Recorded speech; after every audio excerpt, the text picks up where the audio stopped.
ირანის ქალაქ იეზდში მიმდინარე საპროტესტო აქციებზე მთავრობამ უცხო ქვეყნის 129 მოქალაქე დააკავა. ამის შესახებ თავად სამთავრობო მედია იტყობინება.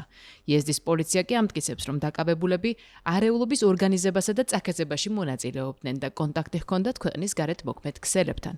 მათი ეროვნება ამ დრომდე უცნობია.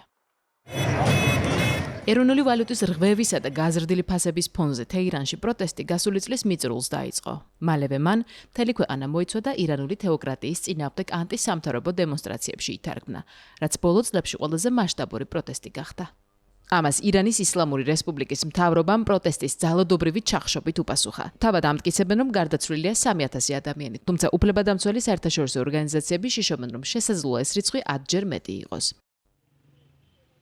ამ ყველაფრის ფონზე ირანის საგარეო საქმეთა მინისტრი უახლოეს დღეებში ამერიკის შეერთებული შტატების პრეზიდენტის სპეციალურ წარმომადგენლებთან, სტივენ ვიტკოფთან და ჯარედ კუშნერთან შეხვედრისთვის ემზადება.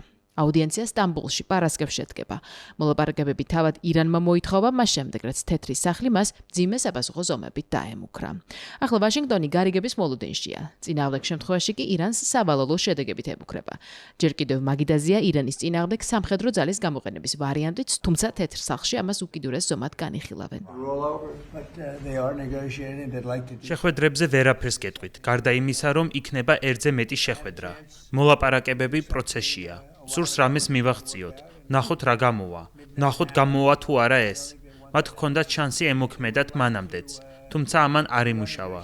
შემდეგ კი იყო ოპერაცია შუაღამის ურო, როდესაც მათი ბირთვული ინფრასტრუქტურა წარმატებით დაიბომბა. არ მგონია სურდეთ ეს ისევ განმეორდეს. მაგრამ მათ სურთ მოლაპარაკება და დიახ, ამჟამად ამ მოლაპარაკებებს ვაწარმოებთ.